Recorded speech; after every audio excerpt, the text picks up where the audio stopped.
하나님의 말씀은 사도행전 17장 10절에서 15절까지 말씀입니다.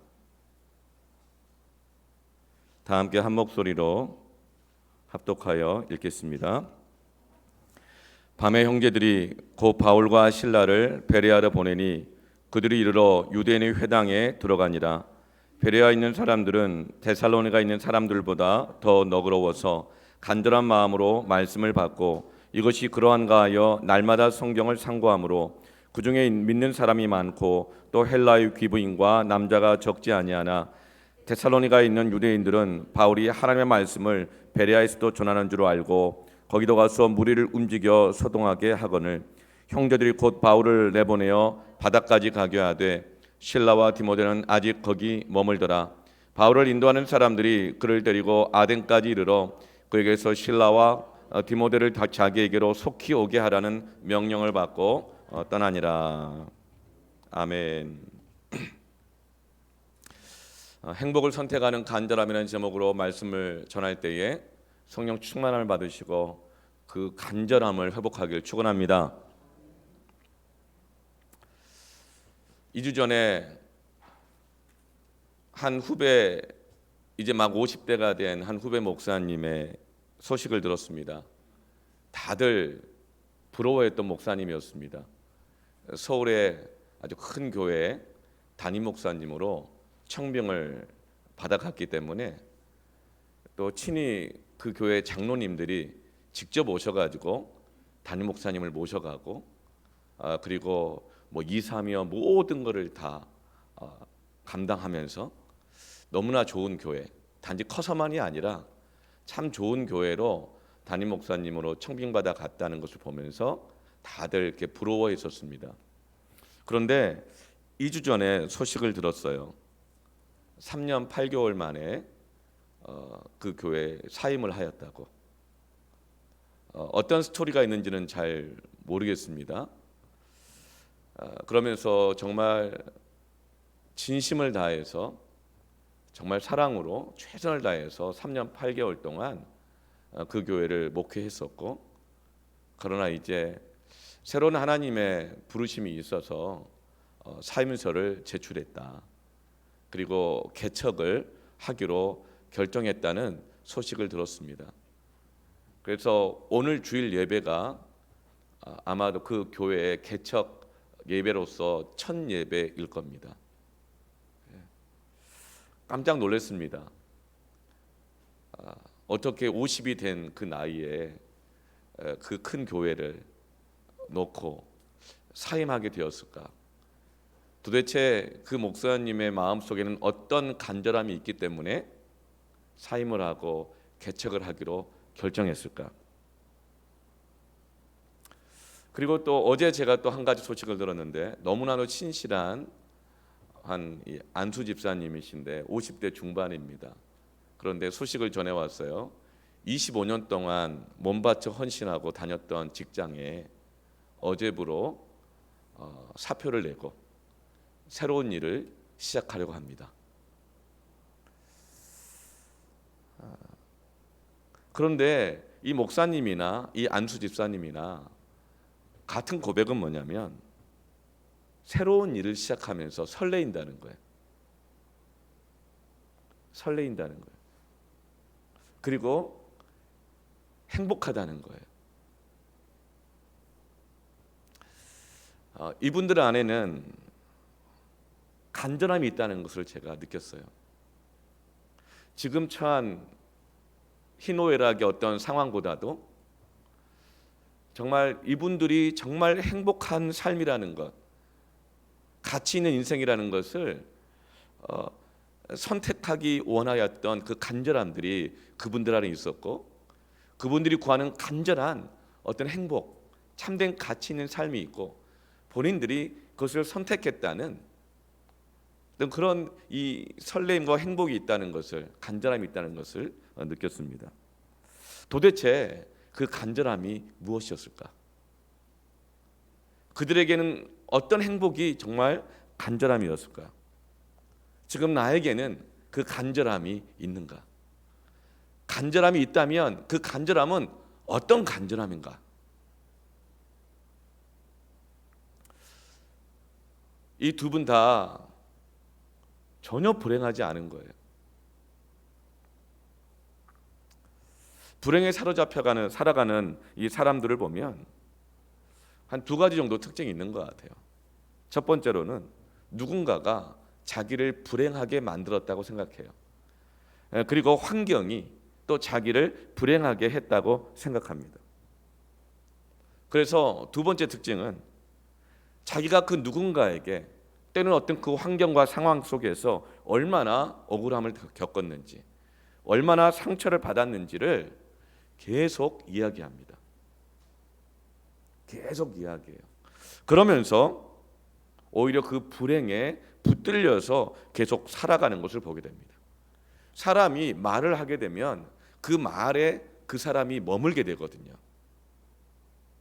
근데 그 상처받고 나를 불행하게 했다고 생각하는 그 사람들, 그 상황 환경에 대한 상처와 어려움들을 계속 이야기하는 거예요. 그러면서 스스로가 불행을 선택하고 불행을 붙들고 불행에 붙잡혀서 살아가는 것을 보게 됩니다. 그런데 그렇게 상처받고 불행하고 억울하다, 아프다 이 말을 하는 사람들을 아무도 건드리지 못해요. 왜 그럴까요? 그러면 사회적으로 비난을 받기 때문에 그렇습니다. 그러면서 그 사람은 그 어떤 사람의 도움도 받지 못하고 어떤 사람의 권면도 받지 못하고 스스로가 불행에 붙잡히고 불행에 머물러서 전혀 변화되지 않는 삶을 살아가는 것을 보게 되어집니다. 오늘 우리는 불행을 선택하지 말고 행복을 선택하기를 축원합니다. 그리고 그 행복을 선택하는 그 간절함이 우리 안에 회복되기를 축원합니다. 어떻게 하면 우리가 행복을 선택하며 살아갈 수 있을 것인가? 첫 번째로는 새 일을 행하시기 바랍니다. 과거에 머물지 말고 그 과거가 상처든지 아픔이든지 불행이든지 아니면 잘 나갔던 때이든지 어떤 것이든지 과거에 머무르지 말고 새 일을 행하시길 바랍니다.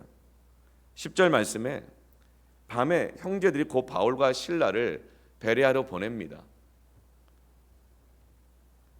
바울과 그 일행은 데살로니가 교회를 떠나게 되었습니다. 이것은 원해서 떠난 것이 아니라 원치 않게 떠나게 되었어요. 그래서 베레아라는 곳으로 가게 되어집니다. 데살로니가 교회는 거의 한 달 만에 세워진 교회입니다. 그런데 사도 바울의 새 일해 동안의 설교와 강론을 통하여서 목회를 통해서 데살로니가 교회는 어떤 교회로 성장했습니까? 언행이 일치하는 교회, 말씀이 역사하는 교회, 믿음의 본이 되는 교회로 성장한 거예요. 놀라운 사역의 결과가 아닌가요? 이것은 아마도 오늘날이라면 교계의 신문에 날 일일 것입니다. 그런데 바울은 이렇게 사역의 열매가 엄청나게 있는 데살로니가 교회를 원치 않게 떠나게 되어집니다. 그러면 바울은 그의 인생이 불행하게 된 것일까요? 제가 25살에 사역을 처음 시작했습니다. 25살 총각 전도사로 교육전사로 사역을 처음 시작했는데 처음 맡았던 사역이 잘 아시는 것처럼 유치부 사역이었습니다. 정말 최선을 다해서 사역을 했어요.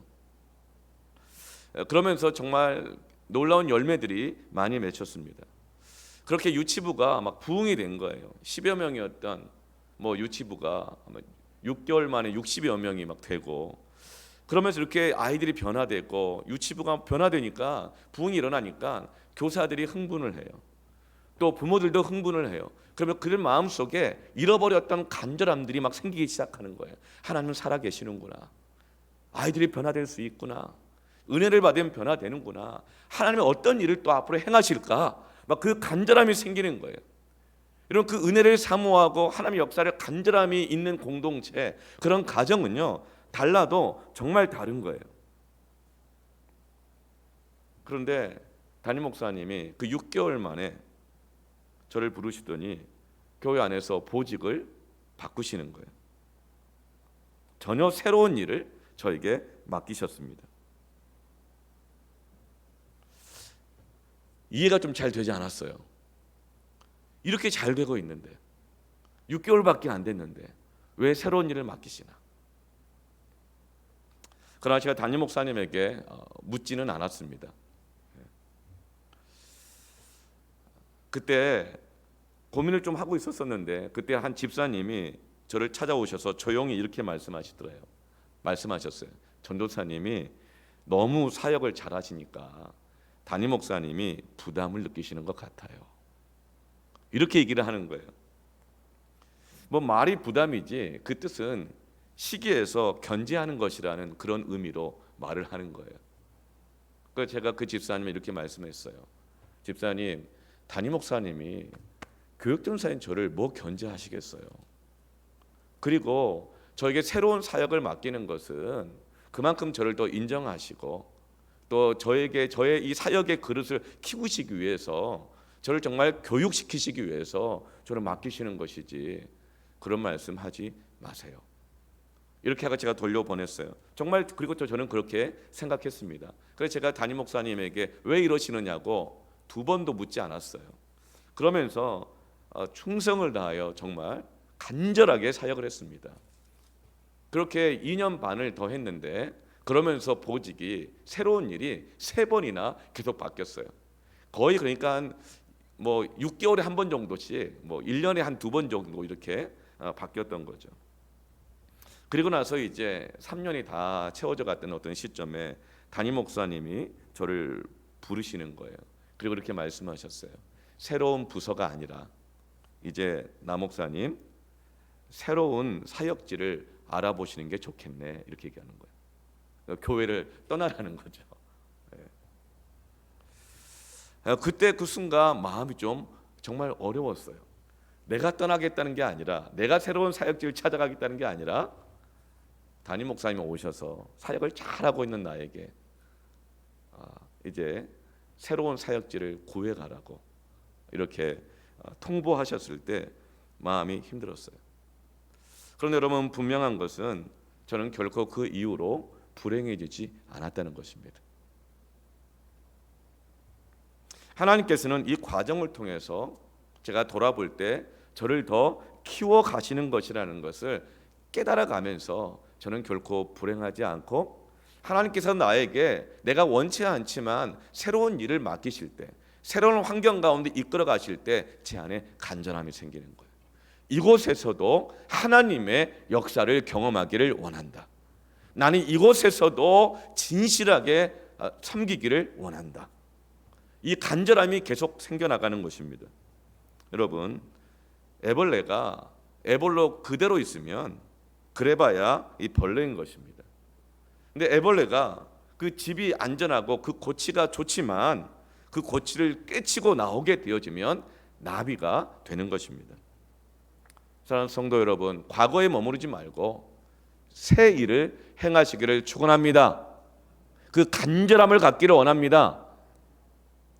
그런데 여러분, 새 일을 행함에 있어서 가장 장애가 되는 것이 무엇인가? 오늘 10절 말씀 보면 이 데살로니가에서 원치 않게 떠나게 된 바울과 일행이 어디로 가게 됩니까? 그들이 이르러 유대인의 회당에 들어가게 됩니다. 근데 여러분, 유대인의 회당은 어떤 곳이에요? 전혀 새로운 곳이 아닙니다. 바울이 가는 곳곳마다 교회를 세우기 위해서 복음을 전하기 위해서 가장 먼저 찾아갔던 곳, 복음을 전했던 곳은 바로 회당이었습니다. 근데 이 유대인의 회당에 또 찾아가는 거예요. 근데 이곳은 바울이 반복적으로 찾아가서 말씀을 전하고 사람들을 만나고 사역을 했던 곳이긴 하지만 그러나 또 반복적으로 여기서 모함을 당하고 재판을 당하고 핍박을 당해서 결국은 견딜 수 없어서 떠나게 된 곳이 바로 유대인의 회당입니다. 만약 사도 바울이 유대인의 회당이 아니라 다른 곳에서 복음을 전했다고 한다면 사역의 열매는 좀 작을지 몰라도 이렇게까지 모함을 당하거나 고통을 당하지는 않고 이렇게까지 매번 쫓겨나지는 않았을 거예요. 늘 유대인의 회당에 들어가서 복음을 전하니까 극렬 유대주의자들이 시기하는 거예요.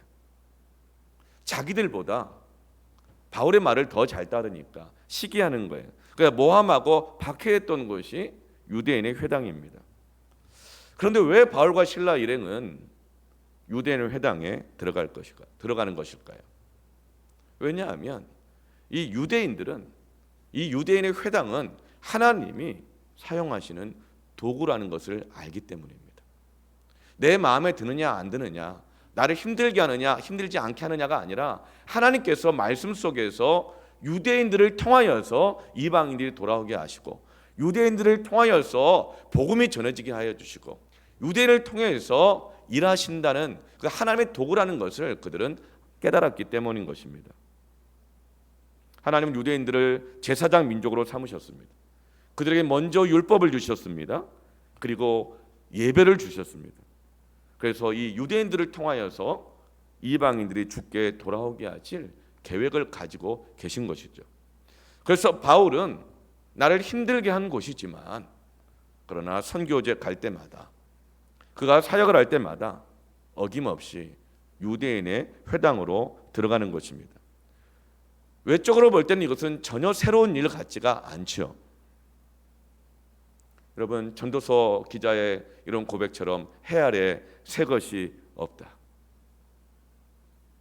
여러분, 살아가는 거 시간이 지나고 문화가 바뀌고 세상 나라가 다 바뀐다 하더라도 먹고 사는 것, 직장 문제, 진로 문제, 결혼 문제, 가정 문제, 건강 문제, 늙어감의 문제, 교회 문제, 여러분 생기는 거 보면 늘 새로울 것이 없습니다. 해 아래 새 것이 없어요. 그런데 여러분 늘 가변적이고 경쟁하고 밟고 누르고 이런 변함없는 이런 세상 속에서 반복적으로 우리가 이 상처를 겪는 이런 세상의 삶 속에서, 이런 현실에서 어떻게 우리는 새 일을 행할 것인가? 이사야서 43장 18절 19절 말씀에 너희는 이전 일을 기억지 말고 옛날 일을 생각하지 말라. 보라, 내가 새 일을 행하리니 이제 나타낼 것이라. 너희가 그것을 알지 못하겠느냐? 반드시 내가 광야의 길을 사막에 강을 내리니. 여러분, 새 일은 누가 행하는 것입니까? 새 일은 내가 행하는 게 아니에요. 보라, 내가 새 일을 행하리니, 하나님이 행하십니다. 내가 광야의 길을 내고 내가 사막의 강을 내리니. 광야의 사막을 내신 분은 내가 아니라 하나님이신 것입니다. 그 일을 행하신 것은 내가 아니라 하나님이신 것입니다. 나는 도구로 쓰임 받은 것이죠. 근데 우리가 그렇게 행복을 선택하는 간절함을 갖는 데 있어서 가장 방해가 되는 게 뭐예요? 이전 일을 생각하고 옛적 일을 기억하는 거예요. 과거에 자꾸만 머무는 거예요. 그것이 상처이든지 그것이 성공이든지 자꾸만 거기에 머무르려고 하는 것입니다. 사랑하는 성도 여러분, 과거에 머무르지 않고 새 일을 행하기로 결심하시기를 축원합니다. 하나님이 새 일을 행하실 것이라는 그 믿음을 가지고, 하나님이 이끄시는 곳이라면 광야라 하더라도 믿음의 발걸음을 내디디십시오. 사막이라 하더라도 믿음의 발걸음을 내디디십시오. 그것이 바로 우리가 해야 할 새로운 일인 것입니다. 두 번째로는 따라합시다. 너그럽게 하라. 데살로니가 성도들은 지금 바울을 베레아로 보냈습니다. 11절에 보면 베레아에 있는 사람들은 데살로니가에 있는 사람들보다 더 너그러워서, 아마도 데살로니가 교회 성도들은 데살로니가 지역에 있는 극렬 유대인들 때문에 바울이 그 고생을 겪는 걸 보면서 베레아에 있는 사람들은 데살로니가에 있는 유대인들보다 더 너그럽기 때문에 아마도 바울을 사랑한 나머지 바울을 그곳으로 떠나보내고 있는 것 같습니다. 여기서 베레아 사람들이 너그럽다, 이 너그럽다고 하는 단어는 우리 개역 개정 성경 전에 개역 성경에서는 신사적이다 이렇게 번역해 놓았고, 또 다른 성경에서는 교양이 있다 이렇게 번역해 놨어요. 이 너그럽다는 말은 신사적이다, 교양이 있다 이런 뜻입니다. 근데 여러분, 어떤 사람도 절대적으로 선하거나 절대적으로 옳거나 절대적으로 너그럽거나 늘 교양이 있는 사람은 없습니다.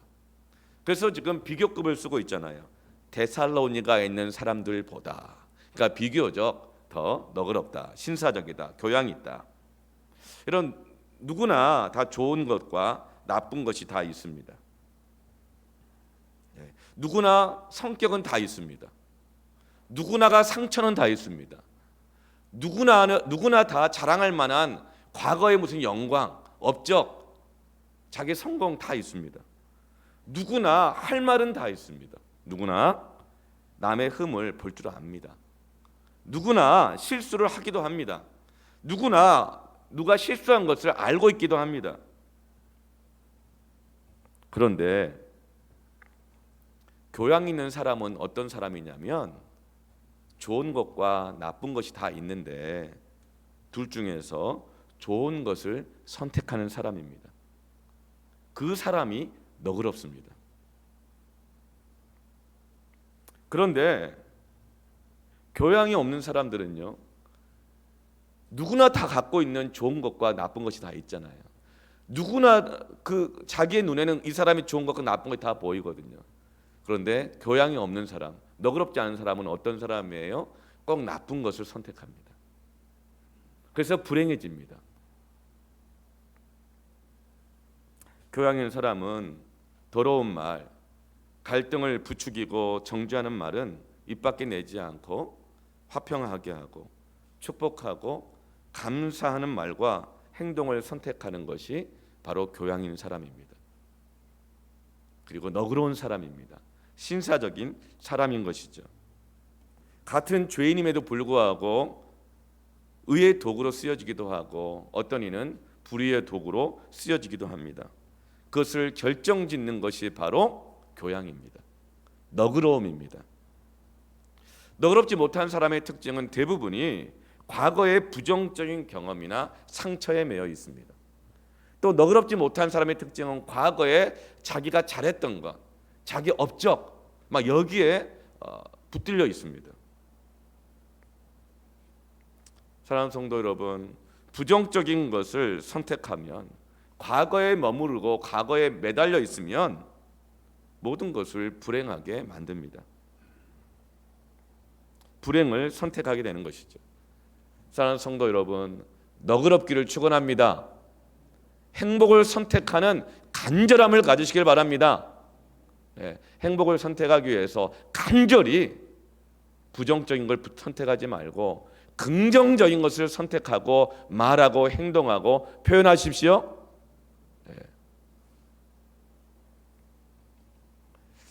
이 프로이드 심리학에서 사람의 인격을 결정하는 것을 과거의 상처라고 말합니다. 과거의 상처가 지금 내 모습을 결정하는 것이라고 말하죠. 그래서 이 프로이드 심리학, 인본주의 심리학에 딱 이렇게 붙잡혀 있는 사람들은 사람을 볼 때 이렇게 말해요. 네가 그렇게 살아왔기 때문에 네 모습이 지금 그렇다. 그러니까 지금의 너를 바꾸려면 다시 그 상처받았던 때로, 어린아이 때로 돌아가서 상처받느라 성장하지 못한 그 성인아이, 그 상처받았을 때로 돌아가서 다 그것을 표현하라고 말합니다. 여러분, 이것이 일견 맞는 것도 있어요. 이것이 자기의 죄와 상처와 실수와 가정 안에 있었던 아픔들을 직면하게 하고, 만약 그것을 가지고 하나 앞에 들고 나아간다면 이건 굉장한 유용함이 됩니다. 그런데 이 프로이드 심리학, 인본주의 심리학에서는 그것을 가지고 다 표현하라 그래요.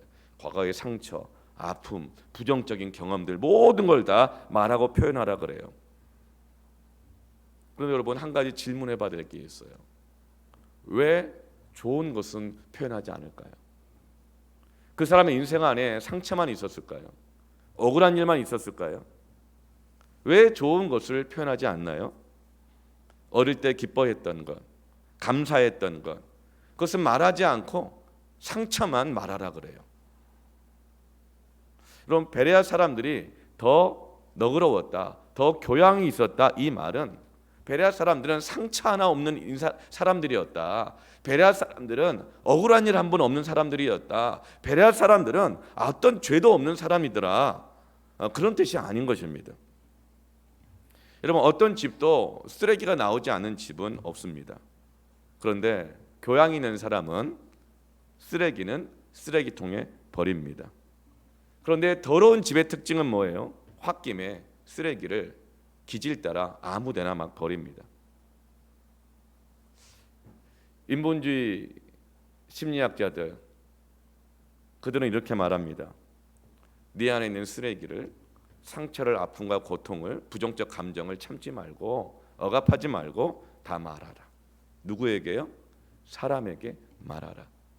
그때는 돈을 주고 병원에 찾아가서 이 정신 상담하시는 분들한테 다 말하기도 하고, 때로는 이 정말 이 나를 억압하고 누리는 그 사람들에게 가서 다 말하기도 하고. 여러분, 그러나 그것을 통해서 정말 행복해집니까? 다소간에 이런 차도가 있는 것 같으나 여러분, 그것을 계속 말하지 않는 한은, 그리고 누군가를 그걸 받아주니까, 돈 주고 얘기하니까 상담자들은 받아주잖아요. 거기다 대고 누가 뭐 이렇게 이거 너의 잘못은 이런 거다 뭐 이렇게 누가 말을 합니까? 돈 주니까 다 받아주죠. 그리고 비난받기 싫으니까 사람들은 그 사람들이 말을 하면 그냥 듣고만 있죠. 그러면서 그 사람은 계속 그 부정과 과거를 얘기하면서 그 불행에 계속 머물러 있게 된다고요. 이것이 바로 인본주의 심리학의 한계예요. 그림자처럼 그 불행이 그 사람에게 머물러 있는 것입니다. 그럴 때 어떤 사람은 이렇게 말합니다. 나는 내 아픔을 말할 사람조차도 없다고. 누구도 내 말을 들어줄 사람이 없다고. 나는 돈도 없어서 이 심리학자 찾아가고 상담가 찾아갈 돈도 없다고. 누구에게 말을 하느냐고. 그래, 난 너무나 불행하다고. 여러분, 우리 안에 있는 좋은 것도 있고 나쁜 것도 있습니다. 여러분, 쓰레기는 쓰레기통에 버려야 합니다. 쓰레기를 아무데나 버리면 안 돼요. 그런데 하나님은 우리의 이 상한 심령들, 이 아픔, 상처, 억울함, 분노, 이 모든 것들을 어디에다가 말하라고 하시나요? 시편 51편 17절에 하나님께서 구하시는 제사는 상한 심령이라. 예배가 바로 우리의 상한 심령을 버리는 쓰레기통이라는 것. 십자가, 벌거벗김을 당하고 모든 수치와 버려짐을 당했던 그 십자가가 있는 그 예배. 여러분, 예배야말로 우리의 상한 심령을 다 버리게 하시는, 다 받아주시는 영적인 쓰레기통인 거예요. 하나님이요 상하고 통회하는 마음을 주께서 멸시하지 아니하시리이다. 우리 하나님은 값없이 우리의 과거를 다 받아주시는 하나님이십니다. 하나님은 값없이 은혜로 쓰레기 같은 우리의 감정들을 다 받아주시는 하나님이십니다. 왜냐하면 그것이 우리를 살리고 우리를 불행에서 벗어나도록 하게 하시는 것이기 때문입니다. 시편 62편 8절에 백성들아 시시로 때때로 그를 의지하고 그의 앞에 마음을 토하라. 하나님은 우리의 피난처시로다. 하나님은 우리가 얼마나 상처를 자주 받는지 아시는 거예요. 하나님은 얼마나 우리가 억울한 일에 처하는지를 많이 아시는 거예요. 하나님은 얼마나 우리가 마치 버려진 것처럼 될 때가 많다는 걸 아시는 거예요. 그래서 시시로 그를 의지하고 그의 앞에 마음을 토하라. 여러분, 토해놓은 것 중에서 향기로운 것이 뭐가 있나요? 내 속에서 나오는 것 중에 향기로운 게 뭐가 있어요? 토한 건 다 더러워요. 냄새나요. 그러나 하나님은 우리의 모든 상한 마음을, 우리의 과거를 다 받아주시는 하나님이십니다. 거기에서 우리는 피할 수 있고 거기서 우리는 평안을 얻는 것입니다. 여러분, 상한 심령과 더러운 것은 아무데나 버리면 안 됩니다. 하나님께 버리시길 바랍니다. 하나님 멸시하지 않으십니다. 그러면 디모데후서 2장 22절처럼 또한 너는 청년의 정욕을 피하고, 정욕이 뭐예요? 내 안에 뭉친 마음이거든요. 이기심이든지 이 분노든지 아니면 내 집착이든지 이런 어떤 그 뭉쳐 있는 그 욕구거든요. 그 정욕을 피하고 주를 깨끗한 마음으로. 여러분, 우리 안에 있는 정욕들을, 우리 안에 있는 부정적인 것들을 하나님 앞에 토해 놓을 때에 나의 마음이 깨끗한 마음이 됩니다. 그래서 어떻게 돼요? 부르는 자들과 함께, 혼자서 살아가는 것이 아니라 더불어서 함께 의를 추구하고 믿음을 추구하고 사랑을 추구하고 화평을 따를 수 있게 되는 것입니다. 사랑하는 성도 여러분, 행복을 선택하십시오. 간절히 행복을 선택하십시오. 세 번째로 어떻게 할 건가? 따라합시다. 간절하게 하라. 이 베레아 사람들은 11절에 간절한 마음으로 말씀을 받았다라고 말합니다. 간절함은 대개 이 고난이 있을 때 생깁니다. 잘 나갈 때는 별로 간절함이 없습니다. 여러분, 묻기를 원합니다. 베레아 사람들은 간절한 마음으로 말씀을 받았다고 하는데, 오늘 온라인으로 예배를 드리는 우리 가정에 있는 성도들, 또 여기 현장에 나와 있는 또 성도들, 말씀을 간절함으로 받으십니까? 말씀에 대한 간절함이 있으십니까? 네. 어떤 분이 이렇게 말할 수도 있어요. 아유, 설교가 너무 길어요. 네. 말씀 그만 먹고 싶어요. 적당히 하세요. 실제로 그럴 수 있잖아요. 네. 아유, 이게 너무 짠데요. 너무 싱거운데요. 이 말은 뭐예요? 자기 입맛에 안 맞다는 얘기거든요. 네. 입맛에 안 맞는데요. 여러분, 이런 분들 가운데 평소에 큐티 열심히 하고 말씀 읽고 묵상하고 계시는 분들이라면 모르겠지만, 그것도 없으면서 말씀에 대한 간절함이 없는 것은 다른 건 많이 먹고 배불러서 배가 불러가지고 간절함이 없는 거예요. 다른 걸 많이 먹고 다닌 거죠. 다른 만족거리가 있는 거예요. 그래서 몸에 이상이 오고 영혼에 이상이 와서 식욕이 없는 상태가 된 것입니다. 사람이 몸에 병이 들면 입맛이 없어지잖아요. 코로나 확진되고 막 이게 증상이 심해지면 미각이 다 사라지잖아요. 여러분, 고난이 올 때 간절함이 생깁니다. 여러분, 그래서 그러면 우리는 이 간절함을 원해서 고난을 자처해야 될까요? 여러분, 그런데 고난이 없으면 또 하나님을 필요치 않게 되어집니다. 그리고 고난 때문에 간절함을 갖게 되어지고, 고난이 없으면 또 간절함이 없어지는 것을 바로 기복이 심하다고 해서 기복신앙이라기도 하기도 하고, 복만 기도한다고 해서, 좋은 것만 기도한다고 해서 또 기복신앙이라고 하기도 해요. 건강한 신앙은 아니에요. 똥줄이 타야 기도한다, 이건 맞는 건데 건강한 건 아니라는 거예요. 우리가 그런 간절함을 추구하는 것은 아닌 것이죠.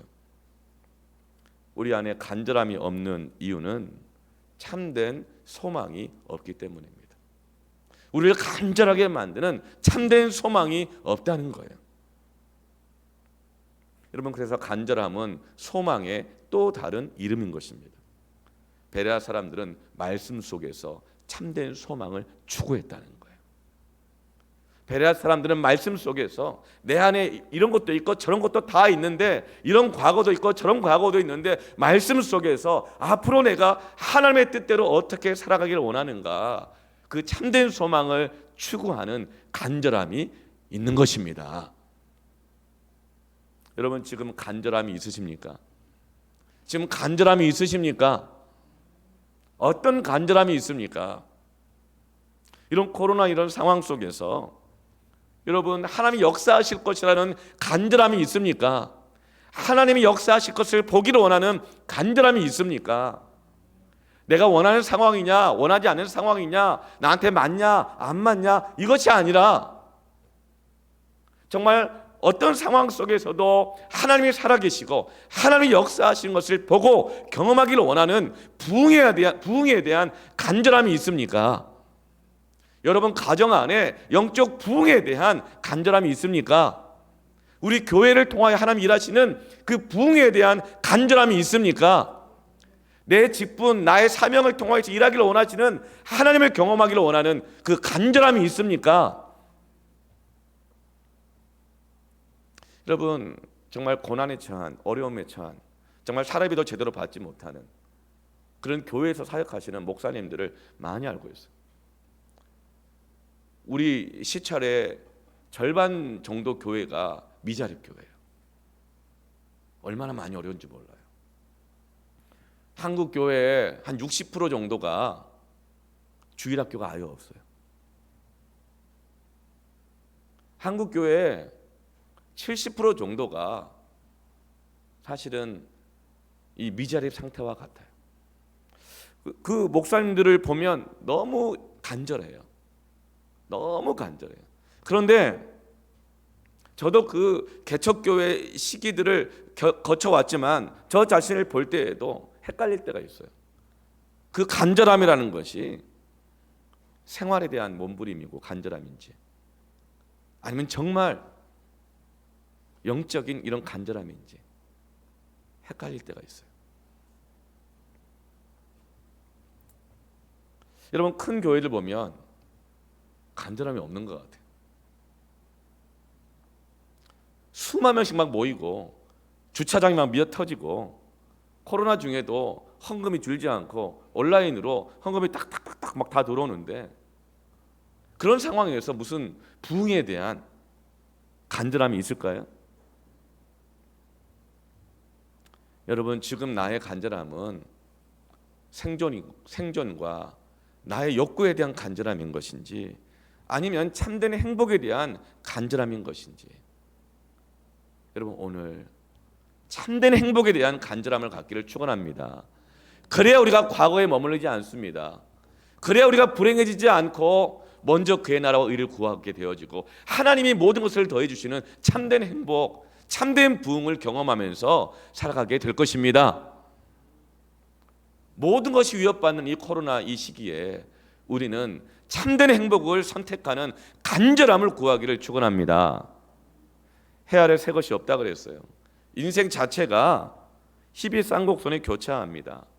간절함이라는 것은 풍년 가운데에도 흉년을 대비하는 마음이에요.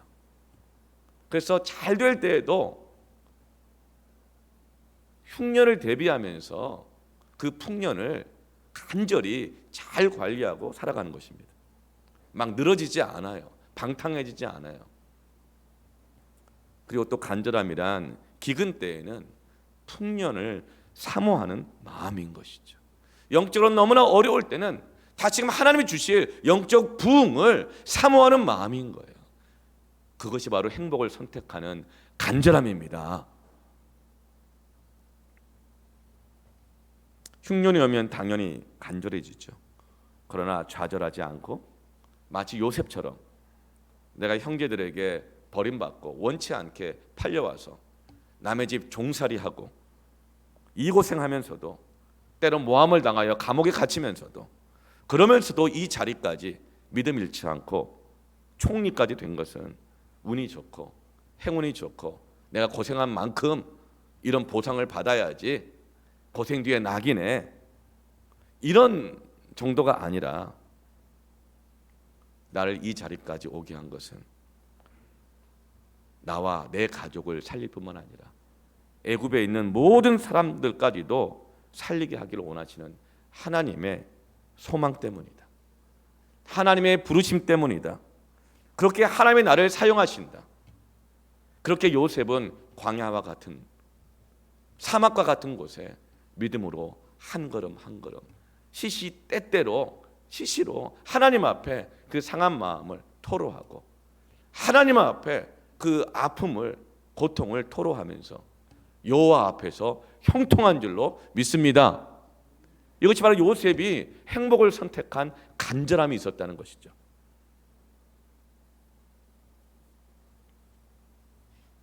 베레아 사람들의 이 말씀에 대한 간절함은 11절 하반절 말씀에 날마다 성경을 상고했다고 했어요. 이 상고했다는 말은 자세하게 살폈다, 조사했다, 연구했다, 이런 뜻입니다. 바로 여기에서 교양 있는 신앙이 나옵니다. 참된 영적인 너그러운 신앙이 여기서 나오는 거예요. 혹시 내가 너그럽지 못하다, 자꾸 홧김에, 자꾸 부정적인 것, 이런 말 하면 안 되는 거 알면서 자꾸 하게 되어지고, 이런 행동 아닌 걸 알면서도 자꾸 하게 되어진다 생각하시는 분들은 베레아 사람들처럼 성경을 날마다 상고하시길 바랍니다. 여러분, 성경을 날마다 상고할 때, 자세히 연구하고 조사하고 살필 때에 여기서 교양 있는 신앙이 나온다는 거예요. 여러분, 정말 무서운 사람은 어떤 사람이냐? 굉장히 무식한데, 무식한 게 무서운 게 아니고 무식한데 용감한 사람도 있잖아요. 그게 진짜 무섭대요. 근데 무식한데 용감한 사람보다 더 무서운 사람이 있대요. 조금 유식은 해. 그런데 책 한 권만 읽은 사람, 그 사람이 정말 무섭대요. 여러분, 교양 있는 신앙인은 어떤 사람이에요? 함부로 자기가 알고 있는 몇 가지 지식 갖고 단정하지 않아요. 이렇다 저렇다 판단하지 않아요. 정죄하지 않아요. 이렇게 해라 저렇게 해라 명령하지 않아요. 신앙의 교양은 어디서 나오죠? 날마다 성경을 상고할 때 나오는 것입니다. 그래서 성경을 어떻게 상고합니까? 여러분, 목사가 설교합니다. 이건 성령께서 역사하셔서 전하게 하시는 말씀인데 때로는 그것이 부족할 때도 있어요. 그러나 성령은 어떻게 그 설교를 성령의 감동하시는 말씀으로 여러분 한 분 한 분이 받게 하시는가? 그것은 사람이 하는 말로 받지 않고 하나님의 하시는 말씀으로 받을 때에, 그런데 어떻게 하나님 하시는 말씀으로 받게 되어지는가? 그것은 바로 성경을 상고할 때 그 성령의 다시 감동하신 역사가 일어납니다. 그러면 누구도 실수하지 않고 모든 설교를 통해서 하나님의 말씀을 받게 되어집니다.